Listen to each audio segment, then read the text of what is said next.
आज जो मैं आपके लिए मूवी लेकर आई हूँ, इसमें हम एक ऐसे आदमी को देखेंगे जो बर्मुदा ट्रायंगल में एक ऐसे पुरस्कार जजीरे में फंस गया जहाँ बहुत ही छोटे जिस्म के लोग रहते थे।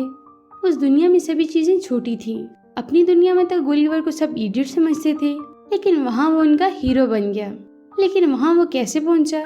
क्या वो वापस अपनी दुनिया में आ सका या नहीं? और सबसे अहम बात, क्या अब इस छोटी दुनिया के लिए हमेशा एक हीरो रहा या उसकी हकीकत खुल गई? ये सब जानने के लिए आपको इस कहानी को मुकम्मल सुनना होगा।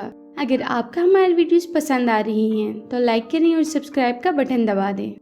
मूवी के शुरू में हम एक हैप्पी पर्सन गुलिवर को देखते हैं जो अपनी सारी परेशानियों को भुलाकर हर वक्त खुश रहता है।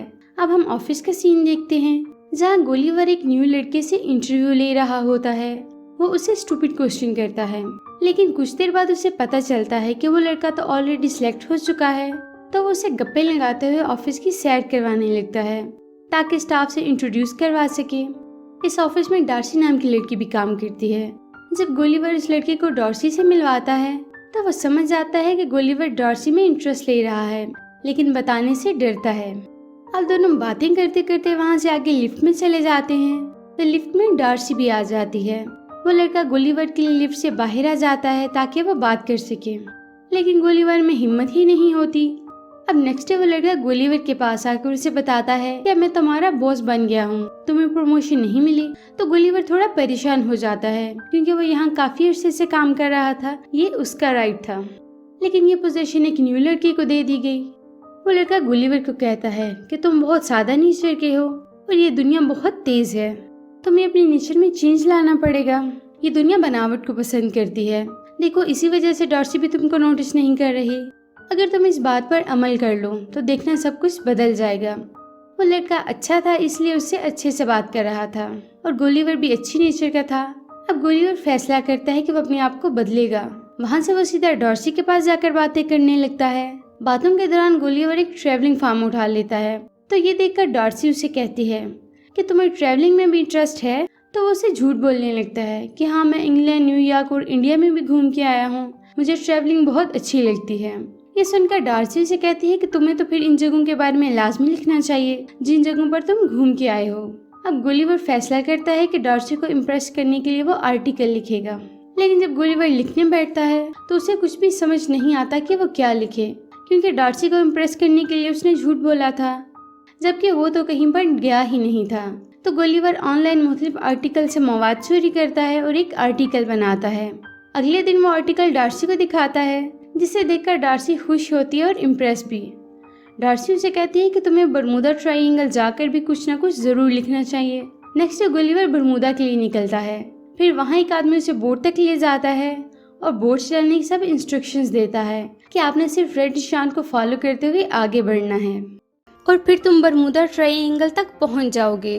और जब वापस आना हुआ तो इस बटन को बैक घुमा देना, जिस पर गुलिवर कहता है कि ये बात मेरे लिए इतनी बड़ी नहीं है, मैं ये आराम से कर लूंगा। इसके बाद गुलिवर बर्मुदा के लिए निकल जाता है, लेकिन रास्ते में इसकी आंख लग जाती है। फिर इसकी बोट एक समुद्री तूफान में फंस जाती है। जब वो होश में आता है तो जो कुछ वो देखता है वो देखकर शॉक्ड हो जाता है। वो रस्सियों से बंधा हुआ था और बहुत छोटे छोटे लोग उसके सीने पर खड़े थे। इन छोटे लोगों ने गुलिवर की बॉडी के ऊपर एक ब्रिज भी बना रखा था और वो छोटे लोग गुलिवर को एक जॉइंट समझ रहे थे, जो कि उन लोगों के लिए खतरा है, उन्हें मार देगा और उन्हें खा जाएगा। वहाँ एक आर्मी होती है और आर्मी का जनरल भी था, लेकिन तभी गुलिवर अपने आप को आजाद करवाने की कोशिश करता है। वो छोटे लोग इसको फिर से खींचने लगते हैं, तभी गुलिवर वहाँ से गिर जाता है और एक छोटा सोल्जर गुलिवर के नीचे आकर दब जाता है। फिर वो छोटे लोग गुलिवर को बांधकर अपने किंग के पास ले जाते हैं। किंग के पास पहुंचकर गुलिवर किंग को बताता है कि ना तो मैं जायंट हूँ और ना ही डेमन, मैं एक नॉर्मल इंसान हूँ और मुझे बताओ कि ये जगह कौन सी है, क्योंकि गुलिवर को अब तक लग रहा था कि जैसे उसके साथ कोई प्रैंक कर रहा है। फिर गुलिवर को एक जगह कैद कर दिया जाता है। वहाँ उसे एक और प्रिजनर भी मिलता है जिसका नाम होरिशियो होता है। होरिशियो बाकी लोगों की तरह छोटा था। वो गुलिवर को बताता है कि मैं प्रिंसेस से बहुत प्यार करता हूँ, इसलिए प्रिंसेस की फ्यांसी यानी जनरल ने मुझे यहाँ लाकर कैद कर दिया है। और इतनी ही देर में वहाँ जनरल आ जाता है। गुलिवर जनरल को कहता है कि तुम एक बेवकूफ इंसान हो, जिस पर जनरल इसे पूछता है कि बेवकूफ का क्या मतलब है। तो गोलीवर उसे कहता है कि बेवकूफ का मतलब है सबसे बहादुर आदमी। इसके बाद जनरल हुड को बेवकूफ कहलवाने लगता है। फिर एक दिन जनरल गोलीवर को बैल की जगह लगाता है और खुद उसकी सवारी करता है। फिर उनकी सल्तनत पर एक दुश्मन सल्तनत अटैक कर देती है। पूरे महल को आग लगा दी जाती है और प्रिंसेस को भी किडनैप करने की कोशिश की जाती है। तभी वहाँ गोलीवर आकर प्रिंसेस को बचा लेता है, लेकिन पैलेस में आग लग जाती है और लोग पैनिक करके इधर उधर भागने लग जाते हैं। लेकिन गोलीवर कहता है कि मैं ये आग बुझा दूंगा और वो आग बुझा देता है। इस दौरान वो जनरल को भी गीला कर देता है, जो गुस्से में वहाँ से भाग जाता है। ये देखकर किंग गोलीवर से खुश होता है और उसे खाने पर इनवाइट करता है। तो वो कहता है कि मुझे ये दावत एक शर्त पर कबूल है कि होरुशियो को आजाद किया जाए। इस तरह होरुशियो भी आजाद हो जाता है। गोलीवर किंग की दावत पर होता है तो किंग उससे पूछता है कि क्या तुम रिवर से आए हो? तो वो बताता है कि नहीं, मैं तो न्यूयॉर्क से आया हूँ। वहाँ लोग उसे न्यूयॉर्क का प्रेसिडेंट समझने लगते हैं। तो गोलीवर भी बड़ी बड़ी बातें करना शुरू हो जाता है कि कैसे उसने न्यूयॉर्क के लोगों को बचाया और अब मैं न्यूयॉर्क का सबसे पावरफुल और इंटेलिजेंट प्रेसिडेंट हूँ। पिंक किंग कहता है कि हम बहुत जल्द तुम्हारी वोट ढूंढ लेंगे। पिंक किंग गोलीवर के लिए एक आलीशान घर तामीर करवाता है ताकि गोलीवर आराम से जिंदगी गुजार सके। फिर हम देखते हैं कि गोलीवर और होरुशियो इस बात पर डिस्कशन कर रहे होते हैं कि आखिर प्रिंसेस को इम्प्रेस कैसे किया जाए। तो गोलीवर उसको प्रिंसेस के सामने जाकर वो कुछ करने का कहता है जो वो पीछे से छुपकर बताएगा। तो वो होरुशियो से वो सब पागलों वाली हरकतें करवाता है जो वो खुद करता रहता है, लेकिन इसके बावजूद प्रिंसेस होरुशियो से इम्प्रेस हो जाती है। उसी रात जनरल गोलीवर की बोट ढूंढ लेता है क्योंकि वो जल्द से जल्द गोलीवर को वहाँ से निकालना चाहता था। बोट से उसे अपना मोबाइल मिल जाता है जिस पर डॉर्सी का वॉइस मैसेज आया है। डॉर्सी उसे कहती है कि वो उसे मिलने के लिए वहाँ आना चाहती है। फिर हम देखते हैं कि दुश्मन की किंगडम ने इनकी किंगडम पर अटैक कर दिया है। फिर होरुशियो आकर बताता है कि अब तुम हमारी किंगडम के जनरल बना दिए गए हो, इसलिए अब तुम्हें ही हमारी हिफाजत करनी है। फिर गोलीवर दुश्मन से लड़ने इनके सामने आता है, पर दुश्मन इसकी बात नहीं सुनते और उस पर अटैक कर देते हैं। पर गोलीवर बहुत बड़ा था इसलिए उसे कुछ नहीं होता और वो इनको शिकस्त दे देता है और अब वो जनरल गोलीवर से और ज्यादा जेलस होने लगा था। फिर सब इस जीत का जश्न मनाते हैं। वहाँ गोलीवर को एक हीरो बना दिया जाता है। गोलीवर को और भी ज्यादा सहूलियात दी जाती हैं। उधर प्रिंसेस जनरल से एंगेजमेंट तोड़ देती है जिससे जनरल को काफी गुस्सा आता है और दुश्मनों की टीम के पास चला जाता है।